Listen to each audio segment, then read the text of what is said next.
हिमालय के तालहाटी में रहने वाले एक ऋषि की ख्याति दूर दूर तक फैली हुई थी, क्योंकि यह मन की शक्ति है और लोगों के विश्वास की शक्ति है, और अपनी प्राण शक्ति के बल पर बड़े से बड़े रोग को दूर कर देते थे।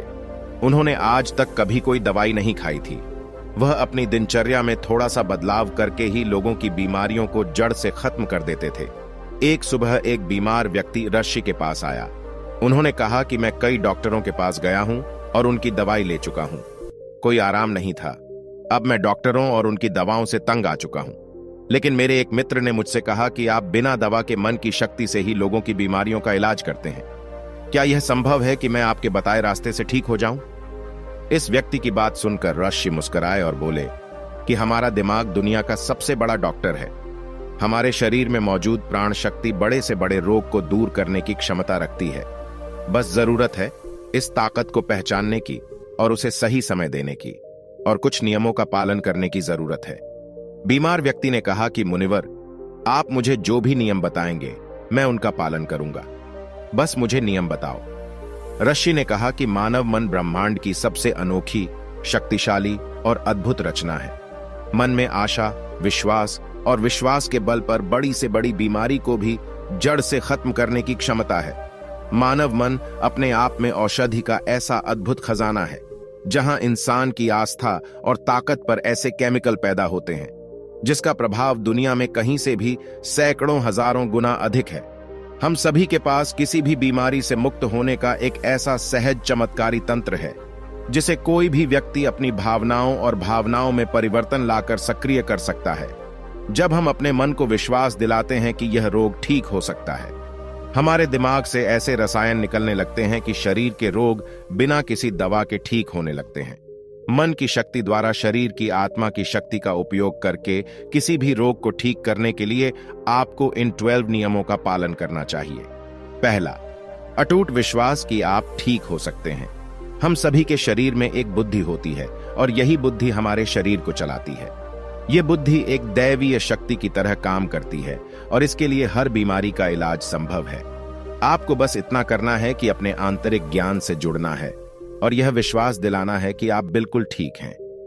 यह बुद्धि हमें जीवन देती है और हम किससे हर समय जुड़े रहते हैं। जैसे ही हम 1 मिनट के लिए भी इस बुद्धि से अलग हो जाते हैं, हम बीमार पड़ जाते हैं और हमारे शरीर का संतुलन बिगड़ जाता है और हम तरह तरह की बीमारियों से घिरे रहते हैं। बुद्धि का अर्थ है हमारे जीवन की वह चेतना जिसे हम चेतन मन भी कहते हैं। मन की सारी शक्ति हमारे अवचेतन मन के पास है। यह वह जगह है जहां सभी सवालों का जवाब निहित है। मन की सारी शक्ति और सारी समझ। यदि आप अब चेतन मन की शक्ति का उपयोग करना सीखते हैं और इसे अपनी गति से चलाते हैं, तब आप न केवल अपनी बीमारी को ठीक कर सकते हैं, बल्कि अपनी अच्छाई का भी लाभ उठा सकते हैं और अपना जीवन पूरी तरह से जिएं। जिन लोगों ने अपने अवचेतन मन, आस्था और विश्वास की शक्ति से अपनी बीमारियों को ठीक किया है, उन्हें सबसे बड़ी सत्ता की शक्ति में पूर्ण विश्वास था। उनका मानना था कि जो मुझे बीमार कर रहा है, उससे बड़ी ताकत का हाथ मेरे सिर पर है। वह मुझसे जुड़ी हुई है और वही धारा मुझ में भी प्रवाहित हो रही है। वह मुझे ठीक कर रहा है। जब भी आपका किसी शक्ति पर अटूट विश्वास होता है और उसके प्रति सकारात्मक दृष्टिकोण होता है, तो आप हमारे मन के डिस्पेंसरी को सक्रिय कर देते हैं। रोग को ठीक करने के लिए जिस भी रसायन की आवश्यकता होती है, हमारे अवचेतन मन में उस रसायन को बनाने की शक्ति होती है और इन रसायनों को इस तरह से बनाया जाता है कि ये हमारे पितृतंत्र को मजबूत करते हैं, रोगों से लड़ने की हमारी क्षमता को मजबूत करता है, जीवन शक्ति को पुष्ट करता है। यदि आप बीमारी से ठीक होना चाहते हैं, तो आपको और अधिक गहराई से विश्वास करना होगा कि आप ठीक हो सकते हैं।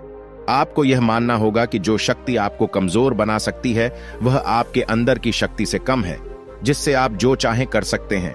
चंगा करने की शक्ति उससे अधिक है जो चंगा कर सकती है। दूसरा, मन को शांत रखना शुरू करना है।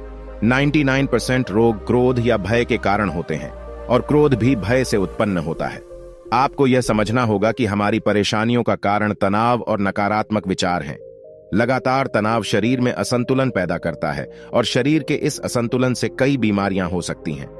लोग हर दिन खुद को डराते हैं। उदाहरण के लिए, यदि किसी को घर आने में देर हो जाती है तो हम सोचने लगते हैं कि कुछ हुआ है, क्या उसका एक्सीडेंट हुआ था। जब भी लोग खाली बैठे होते हैं तो वे देखते हैं कि उनके जीवन में क्या बुरा है। वह हमेशा किसी न किसी बात को लेकर तनाव में रहता है, जैसे हम शादी कब करेंगे, न जाने नौकरी कब लगेगी, न जाने घर कब बनेगा। मैं यह नहीं जानता, मैं वह नहीं जानता। वह लोग इन सब बातों को सोचकर भी डरते हैं और विश्वास करते रहें, लेकिन समस्या यह है कि अवचेतन मन कल्पना और वास्तविकता के बीच अंतर नहीं जानता।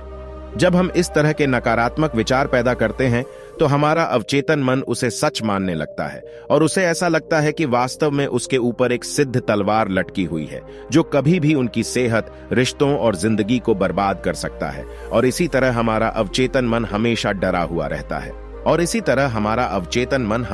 हुआ रहता है जो शरीर के अंदर ऐसे नकारात्मक रसायन पैदा करते हैं जो गंभीर बीमारियों का कारण बनते हैं। अब उसका उपाय क्या है? इसका समाधान यह है कि आप अपने बारे में नकारात्मक कहानियां बनाना बंद करें और समस्या के समाधान पर काम करना शुरू करें। इसके अलावा मन को शांत करने का एक बहुत ही कारगर उपाय है मन से सारी गंदी बातें निकालने के लिए। कैसे करें? मन में जो भी नकारात्मक विचार हों, क्रोध, पीड़ा, चिड़चिड़ेपन, पिछली बुरी घटनाएं, उन विचारों को एक कागज के टुकड़े पर लिख लें जो आपको परेशान करते हैं। लिखने के बाद न तो खुद पढ़िए और न ही किसी और से पढ़वाइए। बस इस कागज को आग में जला दो। हमारे दिमाग में एक ही संदेश पहुंचता है कि हमारे नकारात्मक विचार ऐसे कागज पर निकले हैं और जब वे जल जाएंगे तो यह आपको मन की अविश्वसनीय शांति देगा और कोई भी रोग सुंदर शांत शरीर में नहीं रह सकता। ऋषि ने कहा कि तीसरी बात यह है कि लोगों को क्षमा करना सीखो। यदि आप ठीक होना चाहते हैं तो आपको पहले यह पता लगाना होगा कि आप किसे क्षमा करना चाहते हैं। जब तक हम दूसरों को अपने मन से मुक्त नहीं करते तब तक हम स्वयं को मुक्त नहीं कर सकते। दूसरों को आजाद करके हम किसी और को नहीं बल्कि खुद को सेट करते हैं। अपने मन को मुक्त करें और इसे शांत करें, इसीलिए क्षमा करें और आगे बढ़ें। कब तक ये बोझ ढोगे? एक घर था और घर में यह नियम था कि कोई कूड़ा कचरा बाहर न फेंके। धीरे धीरे घर में काफी कचरा जमा हो गया और घर से कचरे की बदबू आने लगी। वहां कीड़े पैदा होने लगे और धीरे धीरे लोग बीमार होने लगे। यह सिर्फ उसके घर की कहानी नहीं है, यह हमारे मन और शरीर की भी कहानी है। मन की यह आदत है कि वह सभी नकारात्मक विचारों को अपने अंदर रखता है। किसने हमें दगा दिया, कौन हमसे लड़ा, किसने हमें निशाना दिखाया, यह एक तरह की नकारात्मक घटना है जो हमारे दिमाग में घूमती रहती है और इस तरह हम अपने जीवन में आने वाले अच्छे अवसरों पर ध्यान नहीं देते हैं। इसी नेगेटिव तार की वजह से हम रोजलिन में हमेशा तनाव में घुटते रहते हैं और 90 से 95% लोग ऐसी स्थिति में जीवन जीते हैं। हम अपने घर में पुराना कूड़ा एक दिन के लिए भी नहीं रखते क्योंकि दूसरे दिन से उसमें से बदबू आने लगती है। लेकिन लोग बहुत पुरानी बातों के लिए अपने मन में गुस्सा और ईर्ष्या रखते हैं और फिर कहते हैं कि हमारी बीमारी ठीक नहीं हो रही है। जब तक हम लोगों को माफ नहीं करेंगे तब तक हम उन बातों को अपने दिमाग से नहीं निकालेंगे। और आपको लगता है कि यह सिर्फ एक विचार है, लेकिन यह सड़े हुए कचरे का एक टुकड़ा है जो अभी तक दिमाग से नहीं निकला है और अंदर ही अंदर महक पैदा कर रहा है। जब हम अपना जीवन नकारात्मक सोच के साथ जीते हैं तो हम रसायनों को खत्म करना शुरू कर देते हैं क्योंकि ये हमें स्वस्थ रखते हैं, हमें जवान बनाए रखते हैं और हम ऐसे रसायनों को सक्रिय करते हैं जो हमें बीमार कर देंगे, जो हमारी पितृसत्तात्मक व्यवस्था को कमजोर करेगा और हमें चिंतित रखेगा। और इस तरह हम अपने भीतर बीमारियां पैदा करने लगते हैं। समाधान क्या है? समाधान लोगों को क्षमा करना है। जिसने भी आपके साथ गलत किया है उसे दिल से माफ कर दें और उसी समय से आप बेहतर होने लगेंगे। नियम 4, वर्तमान में जीना शुरू करना है। अगर आप खुद को ठीक करना चाहते हैं तो वर्तमान में जीना सीखिए, क्योंकि भविष्य में जीने से चिंता और तनाव ही आता है। जब हम अतीत में रहते हैं तो हम पछतावे से भर जाते हैं। जीवन की सुंदरता वर्तमान के क्षण को जीने में है। वे सभी लोग जो भूतकाल में बुरी बातों पर ध्यान देते हैं वर्तमान में नहीं हैं। इसे अतीत में जी रहे हैं जो 5 साल 10 साल है। यह अभी भी साल पुराना है। जिसका सिर जा चुका हो और दिमाग में गांठें पैदा कर रहा हो और वह गांठ अभी तक दिमाग में लिपटी हुई हो। अगर कोई बीमार है तो उसे अपने आप से वर्तमान में बात करनी चाहिए और महसूस करना चाहिए कि मैं स्वस्थ हूं, मैं खुश हूं। क्योंकि जब आप यह सोचते हैं कि इस पल मैं स्वस्थ हूं, मैं पहले बीमार था, आपका मस्तिष्क ऐसे रसायनों का उत्पादन करना शुरू कर देगा जो आपके ठीक होने की गति को बहुत तेज कर देंगे। लेकिन वर्तमान में कैसे आना है? वर्तमान में सांस साथी बनकर आना है। शरीर के प्रति जागरूकता लाकर आसपास क्या हो रहा है और क्या हो रहा है इस पर ध्यान देकर। जब हम अपने आसपास के बारे में जागरूक होते हैं तो हमारा शरीर कम तनावग्रस्त होता है और हमारे सोचने समझने की शक्ति बढ़ती है। ऐसा करने से हमें अपने बारे में बातें सीखने को मिलती हैं। धीरे धीरे हमें यह समझ में आने लगता है कि किस वजह से हमारे अंदर तनाव पैदा होता है, और जब हमारा दिमाग इस बात को समझ जाता है तो हमें बहुत फर्क पड़ता है। हम नकारात्मक सोचना बंद कर देते हैं और हमें हर काम में सफलता मिलने लगती है, क्योंकि हमारा दिमाग कल्पना और वास्तविकता के बीच के अंतर को नहीं समझता है। इसलिए यदि आप एक स्वस्थ व्यक्ति की कल्पना करते हैं तो आपका मन आपको ठीक करना शुरू कर देगा। नियम 5 है, खुद से प्यार करना सीखो। साल बीत जाता है लेकिन लोग कभी अपने बारे में खुद से बात नहीं करते। उन्हें यह भी नहीं पता कि उनका पसंदीदा खाना क्या है और उन्हें क्या पसंद है। वह खुद के साथ समय बिताना भूल जाते हैं। अगर आप अच्छा रहना चाहते हैं तो आपको खुद से प्यार करना होगा। आपको अपनी कीमत पता होनी चाहिए।